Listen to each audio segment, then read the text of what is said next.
This is Investment Perspectives with Brad Kimes. Daily live streaming interactive featuring Mrs. Backup. Subscribe, hit the notification, smash the likes. Now, here's Backup Brad Kimes. Come on in. Good morning, everybody. Welcome back to Investment Perspectives. I want to start with a real quick note to everyone that there's somebody making false claims against my channel about harmful and dangerous content. They've reported 2 videos now, and I'm under 1 temporary YouTube strike. I've examined the videos, and there is no content that is harmful or dangerous. If you guys could, I would really appreciate you sharing the post that I just made on Twitter that tags YouTube, and tag YouTube in your retweet to get the channel reinstated. This is absolutely false claims that have been made against the channel, and I don't know who's doing it, but I'm sure YouTube could find out for us and absolutely deal with them for placing false claims against another YouTuber's channel. Appreciate all the help and support on that. Okay, let's keep it going because we got some other news this morning, and I appreciate everybody's efforts. Here is the tweet right here. I've made another channel called Investment Perspectives. It's just known as IP for the moment, just so I can continue to give you guys content. Let's start with this. Cryptopolis been on fire today, reminding everybody here. Craig Phillips, who is now at Ripple Board of Directors, came from the U.S. Treasury, working as a counselor to the Secretary of Treasury, Steve Mnuchin, where he oversaw the regulatory framework development for the financial system under the Executive Order 13772 that we have discussed quite often, which was actually put together back in 2016 under the current administration in the U.S. and the current president. So there is heavy ties from the White House and the Treasury Department to Ripple. Ken Kurson is another tie to Ripple and the Trump administration. Very close friend of the Trump family and is also working at Ripple. In fact, David Schwartz gave up his prior position that he had at Ripple so Ken Kurson could have that position to where David's current position is now. So all kinds of stuff. And there was also there was a woman that worked at the U.S. Treasury, and her name is escaping me right now. But just as a side note, she also left the U.S. Treasury to go work for Ripple as well. And I read an article and shared an article a few weeks ago when we covered this. It might have been a couple months ago now, but when that actually took place, the article referred to them going to Ripple as a government relations team. Interesting. I also want to remind everybody that Chainalysis, which is a company that scans all coins for what they call mixing, which is when someone tries to hide the address or the original sender of the address and that information. That mixing is basically going to be considered illegal, and it usually is done for fraudulent or illicit activities. I do believe we're going to see that made a full-fledged law at some point about mixing. So Chainalysis is going to be the customs agent, basically, is what it appears for the crypto asset space as it becomes legitimized. Another couple notes to note here while we're talking about people moving to Ripple and working with Ripple and XRP is that Chainalysis has also announced a few weeks or months ago now that they have adopted the XRP ledger as a part of its service. Michael Moiser, formerly of the U.S. Treasury, worked at FinCEN, the regulatory arm, one of the regulatory arms of the U.S. Treasury, left FinCEN and went to head up Chainalysis. Has now, just a week or so ago, gone back and leaving Chainalysis now that that job is done, and now returning back to FinCEN, just like a government relations team, and has now returned back to FinCEN with a new title as Deputy of Digital Innovation. Pretty remarkable. You can't make this stuff up. Let's keep it going. This goes out to Allison. Ripple inks a new partnership with UAE Bank for cross-border payments. They just keep going like the Energizer Bunny. Here's a shout out to Dustin Plan Hope from Life's Tough Media. Listen to this little quick clip from Michael Arrington, who we interviewed at Swell in Singapore. And I don't mind telling you, he was a tough interview. This 41-second spot was a good little spot, but it was tough. I like Michael Arrington, but he is a tough interview. I must give him credit for that. So check this little spot out here where he makes his claim for XRP, even though he does like Bitcoin. Listen to this. Right, so we're called Arrington XRP Capital. Right. And so obviously we like XRP, but one of the reasons we like it is we wanted to denominate our fund in a cryptocurrency that was super fast to actually move money. So Bitcoin's awesome, right? But if you need to move $50 million in 2 seconds and pay like less than 50 cents, that's where XRP comes in. And that's actually what happened. So our very first close was $50 million. In January of 2018, the week before the all-time high, we closed our fund, which is super awesome. And in a bad way, right? But we did that close, and it was 2 seconds. It wasn't 10 minutes. It was really cool. It cost, I think, 40 cents to move $50 million. So that was just fantastic. Unbelievable. He gives you the real example of just how Ripple and XRP is going to change the face of the financial landscape. When people say to me, well, why is the price still low? I say to you, because they're about to come out with a set of regulations that adopt this protocol, the ILP, the XRP ledger, potentially the Ethereum network as well.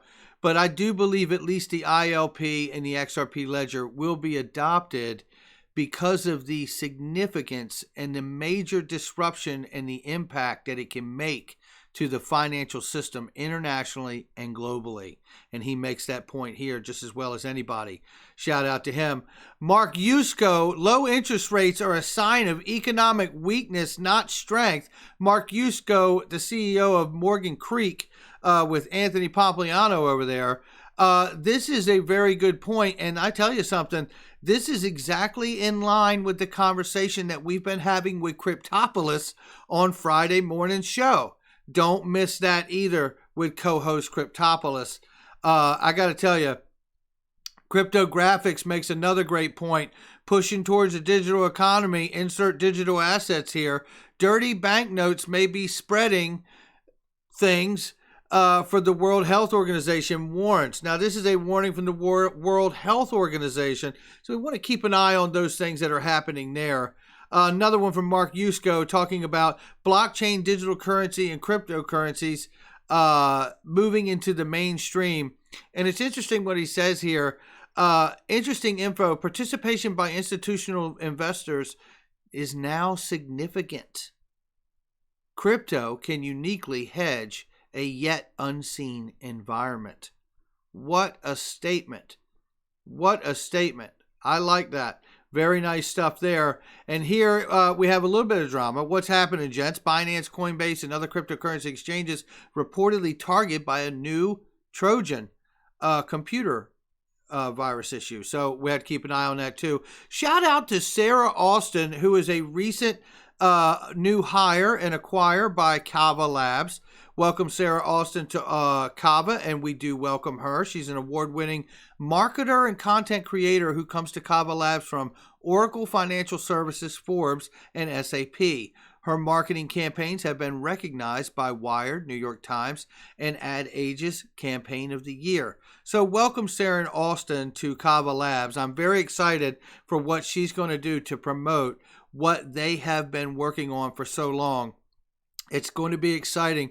Kava Labs is a basically borrow against your crypto in a decentralized platform, but they're really making the connections in a powerful way because they're connecting these options that Kava offers to Trust Wallet and other wallets to come, I'm sure. And then we're also going to see them offering through Binance and BitTrue and things like that. You're going to see them as an option through the exchange that you belong to be able to do a loan right from that platform that you have your crypto on, and you don't have a third party in between it. It's pretty futuristic, DeFi, decentralized finance, what's happening there. So shout out to Sarah Austin and Brian Kerr for that. And then let's see what else we have here.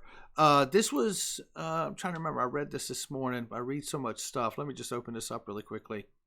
Oh, this is about the class action alleging XRP as a security survives critical motion to dismiss. Now, this was back on February 26th. We know that some things were dropped, but the ability to pursue that XRP as a security or not was allowed to move forward. So, or they were at least given the time to make a better argument for that. So, listen, I have to say, I'm excited about this because, again, I believe that the XRP token and the protocol, the XRP ledger, are so systemically important to the new financial system, internationally and domestically, that this absolutely needs to be cleared because they're going to settle value. They're not just going to move email over it like other protocols, right?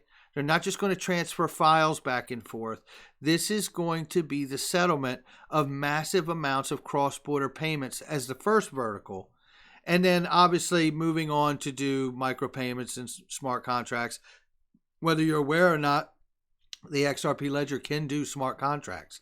So there are many other verticals and things that will happen, as well as being able to issue stable coins off of the assets that you could place on the ledger. I think it is pertinent and imperative that they absolutely settle this issue once and for all, that XRP is in fact not a security. So there we have that. Now getting back to this, I thought there was one more thing. Oh, and here's another reminder because Cryptopolis is just killing it this morning. Craig served as a counselor to the Secretary of Treasury where he oversaw the regulatory. We covered that. Yeah, I shared that. And I thought there was one more that I wanted to share here too from Cryptopolis, but I can't find it. Oh, don't forget about this. This is important. Powell and Mnuchin will lead the G7 on an emergency call about the health situation that's been happening across the world and the globe. And we'll have to see what goes on about that. But there may be other things that are addressed in the same manner that could possibly and potentially affect the motion of cryptocurrency moving forward as well. We will have to keep an eye on all of those events. So definitely great stuff. Eric XRP Val Naylor reminds us here, Ripple signs another key partnership in India, Nultex. So that's cool. We'll take it. Like I said, like the Energizer Buddy, it just keeps going. And don't forget about that emergency call with the G7 that we got coming up. That should be something to see as well. All right, guys, I want to thank you very much. And again, if you wouldn't mind, please help tag Twitter in a retweet about getting the channel reinstated. It is absolutely no violation whatsoever. They're claiming harmful and dangerous content, and there is none of that in anything that we cover. So I would appreciate anything you guys could do to tag YouTube to really put the pressure on them to take a look at this and get the channel reinstated as soon as possible. You guys are amazing as always. I will keep in touch with you, whether it's on Twitter or this other channel that I'm going to post this video to right now. Don't forget to hit the like and subscribe.